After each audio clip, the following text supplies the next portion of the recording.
जिस प्रदोष व्रत का हम वर्णन करते हैं, जिस प्रदोष के दिन का आपको बधाई कल हमने दी थी कि प्रदोष की आपको बधाई हो, प्रदोष शाम का जो समय होता है, प्रदोष काल जो होता है, उसका वर्णन जब हम करते हैं, ये प्रदोष की पूजन का विधान किसने बनाया, ये प्रदोष की पूजन का नियम किसने बनाया, ये प्रदोष की संध्या काल का, प्रदोष के समय का पूजन का विधान कौन बनाया, ये प्रदोष के समय पर एक बेलपत्र चढ़ाने का विधान किसने बनाया, प्रदोष के समय पर एक समीपत्र चढ़ने का विधान किसने बनाया, प्रदोष के समय पर अगर मान लो कोई भिखारी से भिखारी व्यक्ति भी है जो ठेला चला रहा है, उसके पास में खाने के लिए कुछ नहीं है, फटे कपड़े पहन रहा है, उसकी जिंदगी में कुछ भी नहीं बचा और कर्जे में लदालूम हो गया, एक चावल का दाना अगर वो प्रदोष के दिन, प्रदोष काल में शाम के समय पर शंकर के शिवलिंग पर चढ़ा देता है तो 3 या 4 प्रदोष में उसका कर्जा चूकना प्रारंभ हो जाता है। वो प्रदोष का विधान है। इतना ये प्रदोष का वर्णन करा किसने, इतना प्रदोष की महत्वता बताई किसने, कौन करे इतना वर्णन? अगर प्रदोष की महत्वता बताने वाला कोई है, इसीलिए मेरे शंकर भगवान माता सती को लेकर कुंभज ऋषि के यहाँ, अगस्त ऋषि के यहाँ कथा सुनने के लिए गए थे, क्योंकि उनके बराबर कोई शंकर के महत्व को बता नहीं सकता और प्रदोष के महत्व को नहीं बता सकता। सती मैया को प्रदोष का महत्व बताने के लिए शंकर सती जी को लेकर कुंभज बाबा के यहाँ गए थे, अगस्त ऋषि के, कि प्रदोष के महत्व को तो जानो सती,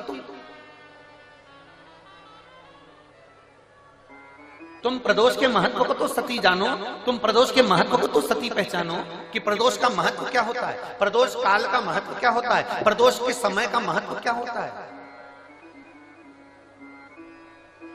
जिस समय पर सूरज डूब रहा हो, चंद्र प्रकाशित हो रहा हो, दोनों का मेल हो रहा हो, ना तो पूरा सूरज डूबा है, न पूरा चंद्र आया है, ना पूरा अंधेरा है, ना पूरा उजाला है, उस समय को प्रदोष काल कहा गया, उस समय को प्रदोष का समय कहा, प्रदोष काल कहा। अब कई लोग हमसे कहते हैं गुरुजी आप हमको प्रदोष का समय बताया करो कि प्रदोष काल किसको कहते हैं, प्रदोष का समय किसको कहते हैं। अब एक बात हम आप सबसे कहना चाहते हैं, जितने लोग आस्था चैनल पर सुन रहे हैं, जितने फेसबुक यूट्यूब पर सुन रहे हैं और जितने रेवाड़ी की इस पवित्र धरा पर कथा को सुन रहे हैं, आप सबसे एक बात कहना चाहेंगे, अगर हम समय देखकर बताएं आपको कि शाम को 6 बजे, 6:30 बजे, 6:30 पे लेकर 7:30 के बीच में ये समय है, या 5:30 से लेकर 6:30 तक का ये समय है, या हम तुमको बोल दें कि इतनी बजे ये समय प्रदोष काल का रहेगा या इतनी बजे ये समय रहेगा, तो देखिए कभी कभी ठंड का समय आता है तो दिन जल्दी ढल जाता है, कभी कभी गर्मी का समय रहता है तो दिन बहुत लेट ढलता है। इसलिए समय की गणना से मत चलो, आप तो ये अंदाजा लगाकर रखो कि दिन ढल रहा हो,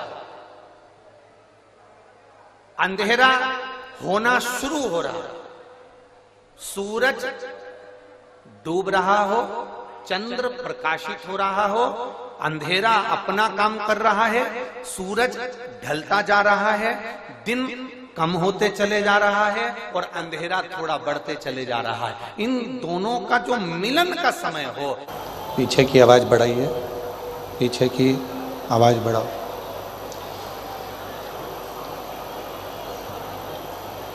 दो तरह के शिव जी के भक्त हैं, भगवान शंकर के भक्त 2 तरह के हैं।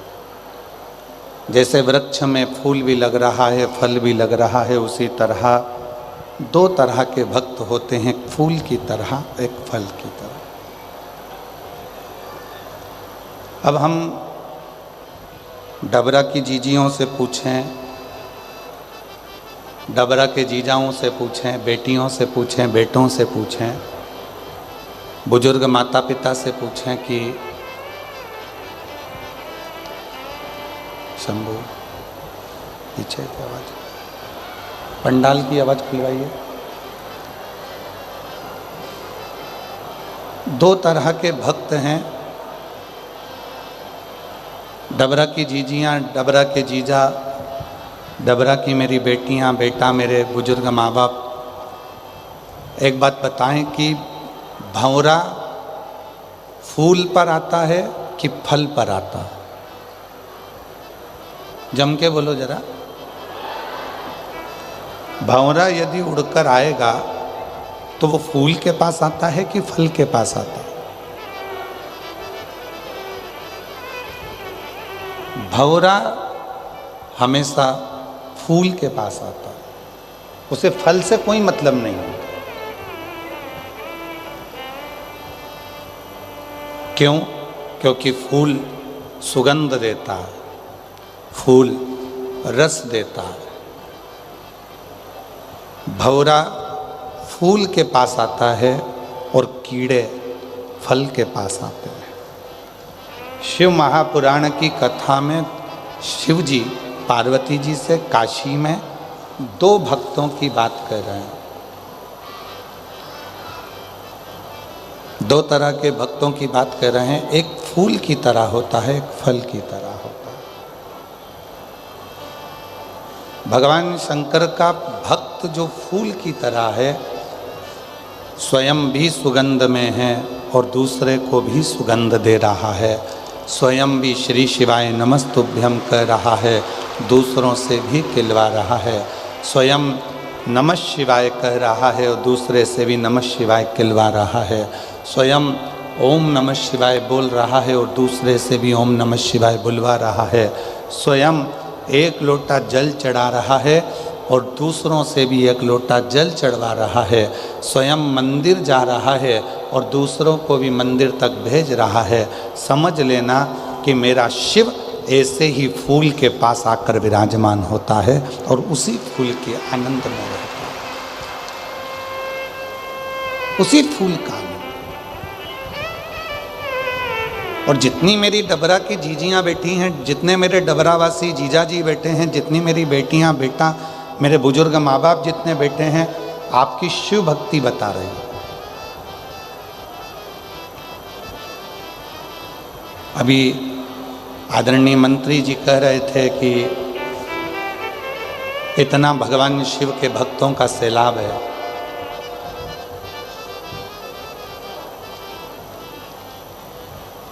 और वास्तवता है बाहर बहुत तेज धूप है,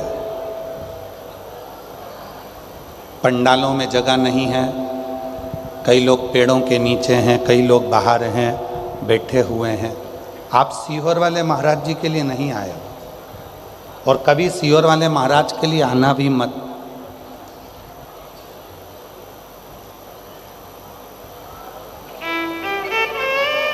आप किसके लिए आए? उस देव अधिदेव महादेव के लिए, अपना घर परिवार छोड़कर 3 घंटे के लिए शिव की कथा का रसतत्व ग्रहण करने के लिए। भगवान शंकर की विरल भक्ति को पाने के लिए, भगवान शंकर की भक्ति को ग्रहण करने के लिए, भगवान शिव के नाम को लेने के लिए, शिव भजन करने के लिए आए। आपको सीहोर वाले महाराज जी से कोई मतलब नहीं होना चाहिए। आपको तो केवल बाबा देव अधिदेव महादेव का भजन कैसे करा जाए, शिव जी की भक्ति कैसे करी जाए, शिव नाम कैसे लिया जाए, भगवान शंकर का गुणगान कैसे करा जाए, और कथा के पंडाल में बैठकर अपने दिल की बात अपने देव अधिदेव महादेव से, अपने पिता से कैसे कही जाए, ये बात आपके स्मरण में होना चाहिए।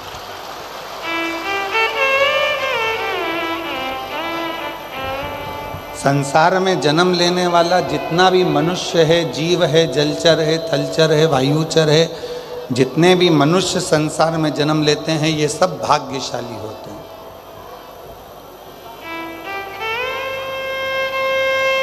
आप भाग्यशाली नहीं होते तो मनुष्य की देह मिलती ही नहीं। आप भाग्यशाली हैं इसलिए मनुष्य की देह मिली है। अगर भाग्यशाली नहीं होते तो कहीं खुजली वाला कुत्ता बन जाते, नाली में पड़े रहने वाला, गटर में रहने वाला सुंगरा बन जाते। यदि भाग्यशाली नहीं होते तो माथे का जू बन जाते और कोई भी निकाल के अंगूठे पर रख के निपटा देता। छिपकली बन जाते, कीट पतंगा बन जाते।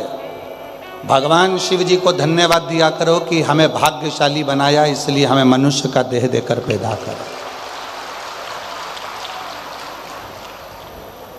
पर भाग्यशाली से भी बड़ा भाग्यशाली होता है, उसको कहते हैं सौभाग्यशाली। आप मनुष्य बनकर पैदा हो गए, भाग्यशाली हो। पर यदि आप शंकर जी के मंदिर में जाकर एक लोटा जल रोज चढ़ा रहे हो तो समझ लेना आप सौभाग्यशाली हो, आप शिव जी के आनंदमय सुख में रह रहे हो। ये सौभाग्यशाली था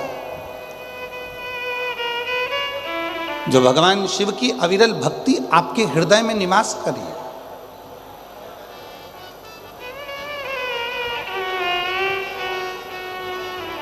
और मैंने तेरे ही भरोसे बाबा, तेरे ही भरोसे। फिर निवेदन करूंगा मेरी डबरा की दीदियों से, जीजियों से, जीजाओं से, बेटियों से, बेटाओं से, हमारे साथ में आपको भी बोलना है। आपकी आवाज़ हम तक आना चाहिए, लगना चाहिए कि बहन भाई दोनों मिलके कथा बाच रहे, आनंद तभी आवे। और मैंने तेरे ही भरोसे बाबा, तेरे ही भरोसे हवा बिच उड़ती जागे बाबा, डोर तो छड़ी में कटी जागी। भोले मैं तेरी पतंग शंभू में हवा बिच बाबा, डोर हथो छड़ी नाम कटी जा। हम शिव की कृपा से भाग्यशाली पैदा हो गए। हम भगवान की कृपा से मनुष्य देह मिल गया, मानव शरीर मिल गया, मानव का देह मिल गया, हम भाग्यशाली हो गए। पर भाग्य को भी सौभाग्य बनाने के लिए शिव की शरणागति जरूरी है।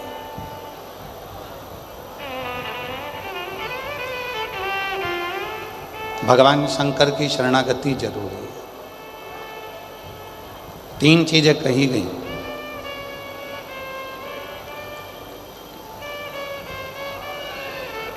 शिव महापुराण में 3 चीजें बताई गई हैं कि ये 3 चीजें जब मनुष्य की देह पर आ जाती है,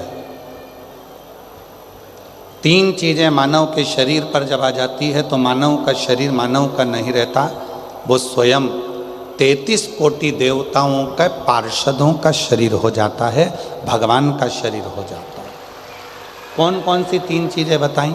तो पहले नंबर पर बताया भगवान का नाम, राम कहो, कृष्ण कहो, शिव कहो, दत्त कहो, देवी कहो, तुम्हारी मर्जी पड़े, तुम्हारा मन पड़े, उस देवता का नाम लो, पर तुम्हारी जिह्वा पर परमात्मा का नाम आया, समझ लेना कि परमात्मा के तुम कोई साधारण मनुष्य नहीं हो, तुम उस शिव जी के पूर्व के कोई रिश्तेदार हो जो तुम्हें परमात्मा ने पृथ्वी पर भेज दिया।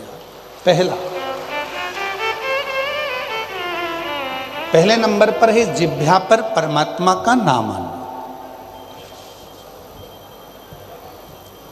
और दुनिया का सबसे कठिन काम है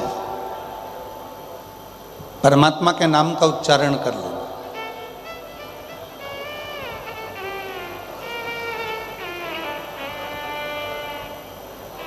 आज के जमाने में माला पकड़ना सरल है,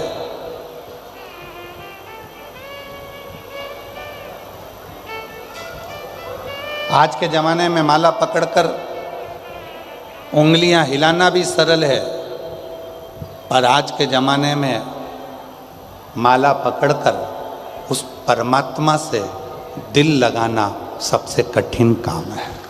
दुनिया का सबसे कठिन काम उस परमात्मा से दिल लगाना।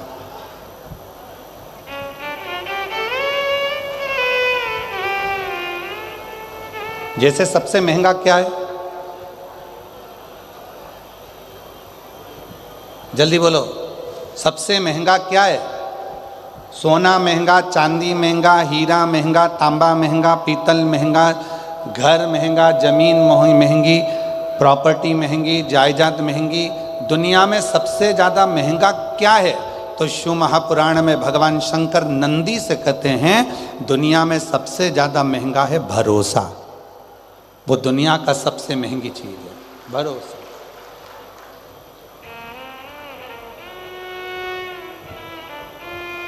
जिस पर भरोसा करोगे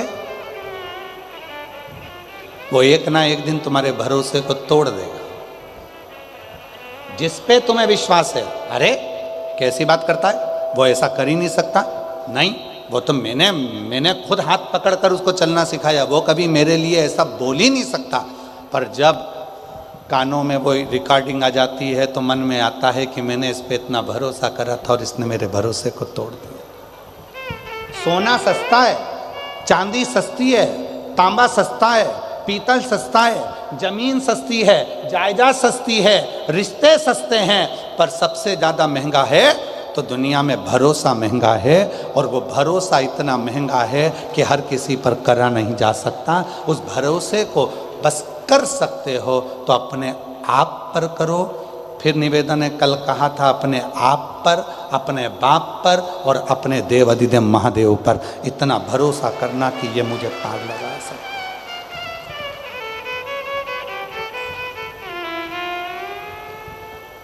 अभी एग्जाम का टाइम है, परीक्षाएं चालू हो गई हैं, 10th, 12th, 8th सब क्लासों का एग्जाम का टाइम है। बच्चे लोग कहते हैं गुरुजी याद नहीं होता, बच्चे कहते हैं कि गुरुजी ध्यान में नहीं रहता, हमें क्या करना चाहिए? हमारा निवेदन है उन बच्चों से, किसी दुनिया के व्यक्ति में वो सामर्थ्यता नहीं है कि तुम्हें उन्नति की सीढ़ी पे चढ़ने से रोक दे।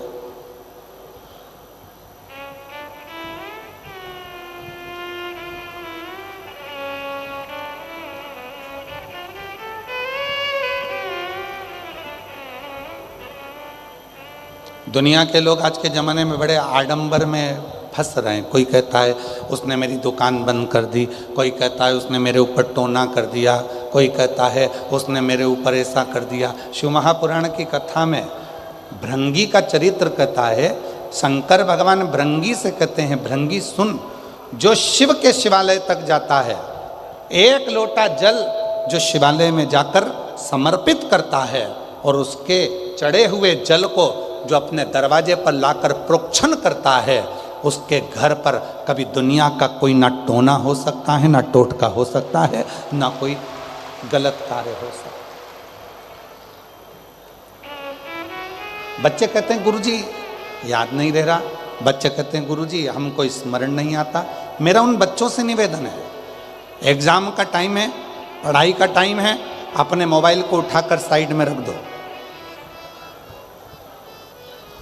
कुछ दिन के लिए अपने मोबाइल को उठाकर साइड में रखो, खूब अच्छी पढ़ाई करो, दिन रात एक करो, अपने माँ बाप का कहना मानो और याद रखना इतनी पढ़ाई करना, इतना अध्ययन करना, इतना अध्ययन करना, इतनी पढ़ाई करना और आखिरी में जब पूरी मेहनत कर लो और एग्ज़ाम के लिए जाओ तो एक बेलपत्री पर शहद लगाकर शिव को चढ़ाकर पूर्ण भरोसे के साथ शिवालय में पूजन करने के बाद अपने एग्ज़ाम के लिए जाओ, फिर जाओ, उसका फल मिलता है,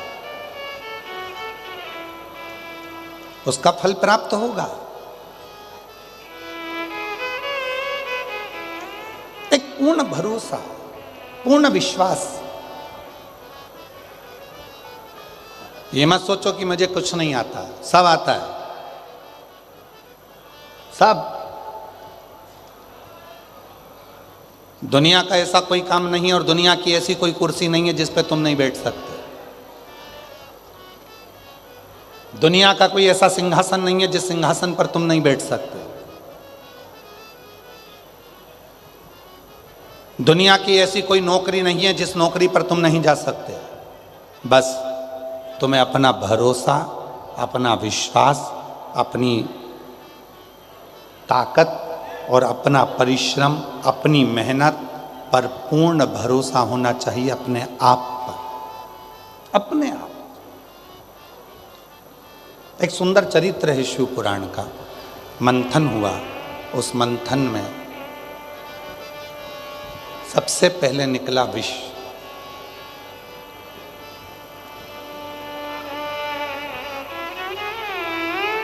देवताओं ने विचार करा कि इस विष को हम किसको देंगे, ये विष कहाँ ले जाकर किसको दें। ये विष निकला है, इस विष को हम किसको दें, इस विष को हम किसको ले जाकर दें। अब देवता विचार करने लगे, अगर ये विष हम किसी को देंगे वो पिएगा मर जाएगा, तो ये विष हम दें तो दें किसको दें, किसको प्रदान करें, किसको दिया जाए। विष के पात्र को लेकर 33 कोटि देवता मंथन करने लगे, विचार कर।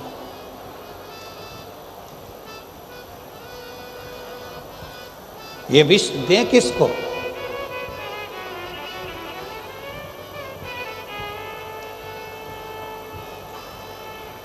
आप लोगों में से बहुत सारे लोग ऐसे बैठे हैं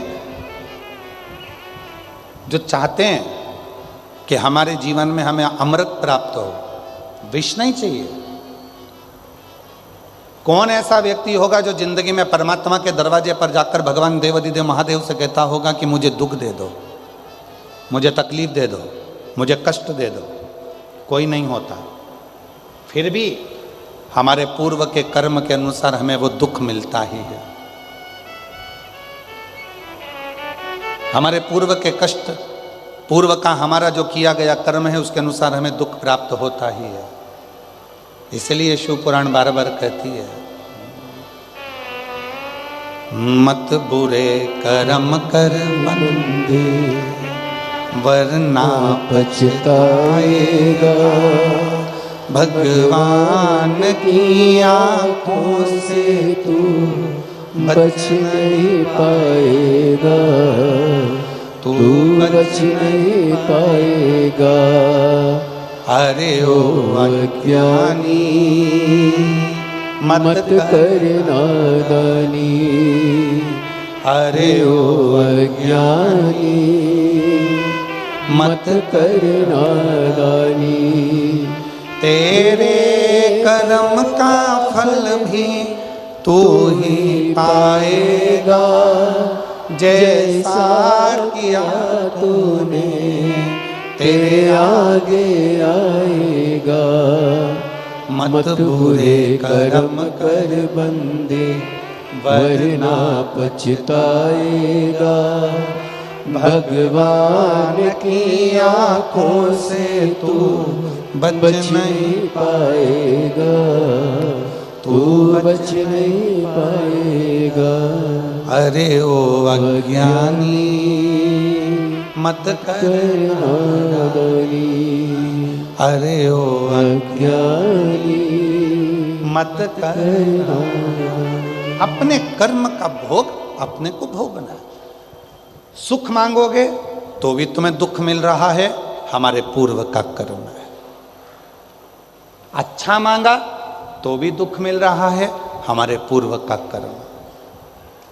फिर किसी ने पूछा कि हमारे पूर्व के किए हुए कर्म को हम कहां पर जाकर काटें। जैसे गेहूं को चक्की पर ले जाना पड़ता है, वहां पिसा जाता है। बाल कटाना है तो नाई की दुकान पर जाना पड़ता है, बाल कट जाते हैं। उसी तरह अपने कर्म को काटने के लिए जो शिव महापुराण की कथा में जाकर बैठता है, उसका पूर्व का किया गया कर्म कट जाता है।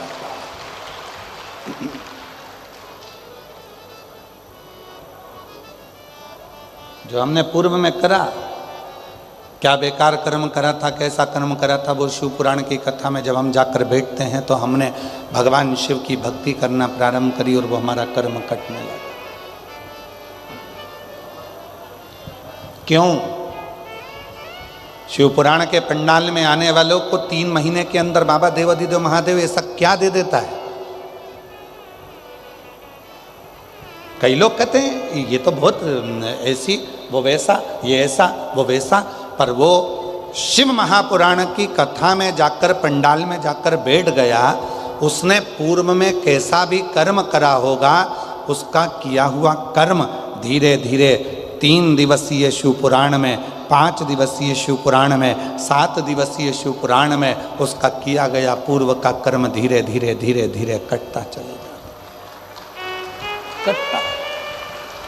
एक पत्र आया है,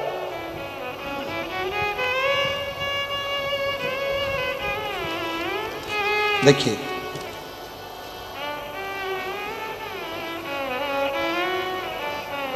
मेरा नाम संगीता, मेरे पति का नाम, मेरा नाम संगीता और मेरे पति का नाम विजय बाथम है। मैं जिला जालौन, उरई, उत्तर प्रदेश से आई हूँ। कहीं बैठी हो तो हाथ हिला सकती हैं, अगर कहीं बैठी हो तो हाथ हिला सकती हैं। मेरा नाम संगीता और मेरे पति का नाम विजय बाथम है। मैं जिला जालौन, उत्तर प्रदेश से आई हूँ। एक लोटा जल का क्या वर्णन करूँ? आप लोग एलईडी पे पत्र पढ़ रहे हो? आप लोग जम के तो बोलो, पढ़ रहे हो ना? एक लोटे जल का क्या वर्णन करूँ? कहीं बैठी हो संगीता विजय बाथम, जिला जालौन और उत्तर प्रदेश से, तो बेलपत्र लेने के लिए आ सकते हैं। एक लोटे जल का मैं क्या वर्णन करूं? सीहोर के रुद्राक्ष का मैं क्या वर्णन करूं? मेरा बेटा 14 साल का है गुरुजी, जो ना चल पाता था, ना बोल पाता था, दिमाग से विकलांग था गुरुदेव, ना वो बोलता था ना वो चलता था, दिमाग से भी वो विकलांग था। आज बाबा की कृपा से चलता भी है, बोलता भी है और अपना काम स्वयं कर लेता है। मैं बाबा को धन्यवाद देने के लिए आई हूँ, बाबा को प्रणाम करने के लिए। पूर्व का कर्म, शिव महापुराण की कथा में बैठकर जब हम कथा का रसतत्व करते हैं, ग्रहण करते हैं, तो हमारा पुराना कर्म कटते चले जाता है, कटते चले जाता है। एक पत्र और है,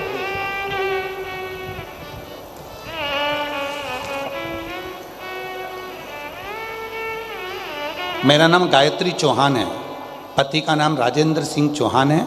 मैं बरुआ तहसील लाहार जिला भिंड मध्य प्रदेश से आई हूँ। कहीं बैठी हैं तो हाथ हिला सकती हैं। मेरा नाम गायत्री चौहान, पति का नाम राजेंद्र सिंह चौहान, ग्राम बरुआ तहसील लाहारा जिला भिंड मध्य प्रदेश से हैं। कहीं बैठी हों तो हाथ हिला सकती हैं, और अगर कहीं बैठी हों तो हाथ हिला सकती हैं। आई हैं? बच्चा आया है साथ में तो उसको लेकर आ सकते हैं अगर आया हो। गुरुजी, मेरी शादी 1998 में हुई थी, पर संतान का कोई योग नहीं बना। डॉक्टरों ने भी स्पष्ट शब्दों में बोल दिया था कि कभी मां नहीं बन सकती। हम पति पत्नी बुरी तरह से हार चुके थे, करते भी तो क्या। फिर गुरुजी, मैंने आपकी टीवी पर कथा सुनी, मन में एक उम्मीद की किरण जागी। मैंने पहली बार आंकड़े की जड़ का उपाय, पशुपति व्रत और दतिया के पंडाल में बैठकर कथा सुनी। दतिया के पंडाल में आप कहते हो कि पंडाल की मिट्टी को गर्भ से लगाने से संतान की प्राप्ति होती है। मैंने 27 साल हो गए थे शादी को, औलाद नहीं थी। विश्वास लेकर दतिया आ गई, वहाँ की मिट्टी को पेट से लगाया और बाबा की कृपा से 24 अक्टूबर 2024 को 27 साल के बाद मेरे घर में संतान की प्राप्ति हुई। 27 साल के बाद मेरे घर में औलाद, अर्थात शिव पुराण कह रही है कि जो कथा हम पंडाल में बैठकर सुनते हैं, बाबा को अपने मन से कहते हैं, दिल से आप लोग प्रार्थना करते हैं, 5 बार जब श्री शिवाय नमस्तुभ्यम बोला जाता है, भोला सब दुख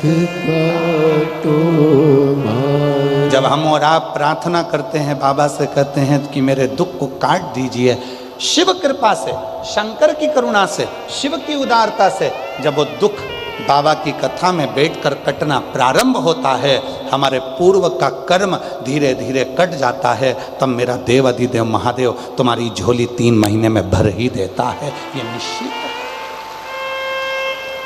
बोल बम का नारा है, इतना धीमा बोलोगे तो कल्याण तुम्हारा है। जम के बोलो जरा, बोल बम का नारा है, श्री शिवाय।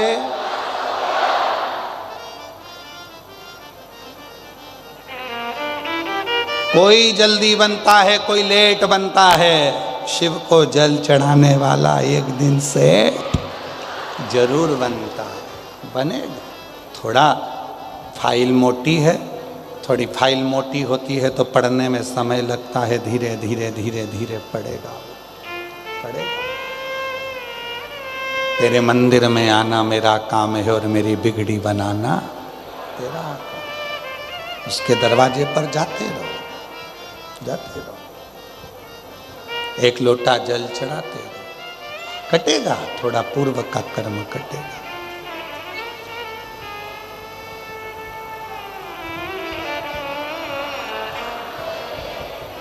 आएगा। अपने हृदय की बात हर किसी से नहीं कहना चाहिए। अगर कहना है तो अपने देव अधिदेव महादेव से कहना चाहिए।